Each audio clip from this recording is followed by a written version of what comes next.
The updated disposition in Chris Lewis's case, case number 194954241, with Judge Perkins indicates that the charge for defective or missing equipment was dismissed on March 3, 2023.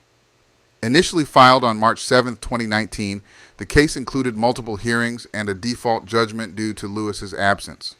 After being reopened in January 2023, the court ultimately dismissed the case because the officer could not recall the details of the incident, leading to the cancellation of all fines and penalties.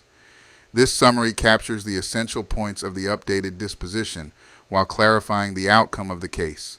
If you have specific details or aspects you'd like to focus on further, feel free to share. Okay, ladies and gentlemen, so this is the update that I've been able to pull from the court records about the Chris Lewis and the Judge Perkins incident. I couldn't find anywhere where there was a recording. There could have been a recording of the trial, but they didn't publicize it to the public so I could retrieve it. But what I did find was that I let you watch the video, but you're going to be greatly disappointed on the results. Because this event is quite old. It went back to 2019. It was finally resolved in 2023. Because of COVID, there was some stipulations put in, and he missed a lot of court dates. But I was hoping that he would actually get punished for what he did.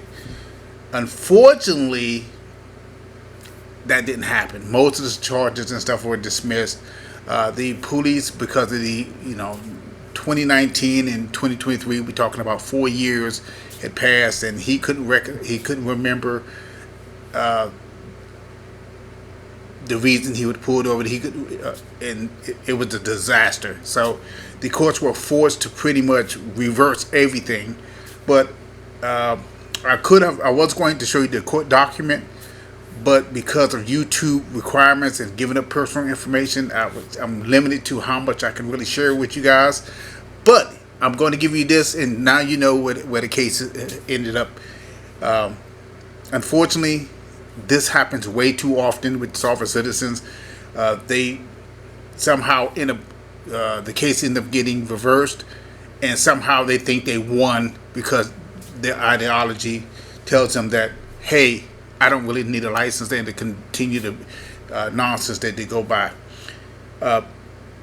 He should have been punished. There's no question about that. And it kind of saddens me to hear that he kind of got away, scot-free. He got hefty fines, but it didn't matter because it all got reversed. So I'm going to go ahead and let you go ahead and watch this video. I put in some info where I got from the cases. You're more than free to go look it up yourself. Most of the stuff is probably public knowledge. And remember, this is the only person that owns these videos is the courts. I don't own them. No other content creator owns them. We share them as we go along. So I often hear people say, well, so-and-so, I see a lot of these videos because the copyright owners are the courts. They own this stuff. We don't own it. We just use it. And according to YouTube, as long as we add something in it, some commentaries, some comments in it, we can repurpose it. And you will see multiple videos by multiple creators that repurpose videos. If we weren't able to do that, YouTube wouldn't have grown as big as it has, because a lot of stuff is repurposed. There's very few creators that actually make stuff from scratch. I do have other channels where I strictly make stuff strictly from scratch. But like Sovereign Citizens, the only way you can get it is from the courts. You can get it from the courts. You can get it from other creators. Even if you take something from another creator, you still have to change it. And even if you get it even if I go into the courts and got the video, I still have to make changes to it. I cannot leave it in its original form and then publish it, because if YouTube comes back and finds that I didn't make any modifications to it, they can sit there and take that video down. So no one's taking videos from anybody. We all using the same source. And so no creator owns these videos. The courts own them.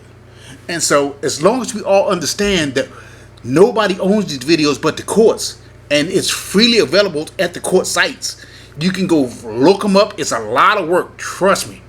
It's a lot of work. There's tons of cases, and you will sit there and watch 10 hours and before you find a sovereign citizen. But it's crazy out there. But just remember, it's all public knowledge. You can go to the courthouse today and look at the board and look at how many people got DUIs and drunk driving charges and who got arrested for what, jaywalking or whatever. It's all public knowledge, and it's all shared by the public. Some courts allow these YouTubes. It kind of spawned it from COVID, and it's still continuing. So that's a good thing that allow creators to be able to go in, modify it, share this information to you all. You can all have a good enjoyment of it. But I was a little disappointed with the results of this one. I was really hoping he got the long arm of the law really dug up into him, but it didn't really happen. So I let you watch it. Because of YouTube restrictions, I am limited to personal information and posting that on it. So I pretty much just pulled data from it and trying to make a short script of a video that I shortly created. To give an idea of what was charged, how the disposition of it, which was pretty much discharged. So until next time, folks, I hope this solves some of your issues to where you want to know where the case went. Unfortunately, it didn't go the way you wanted or I wanted it.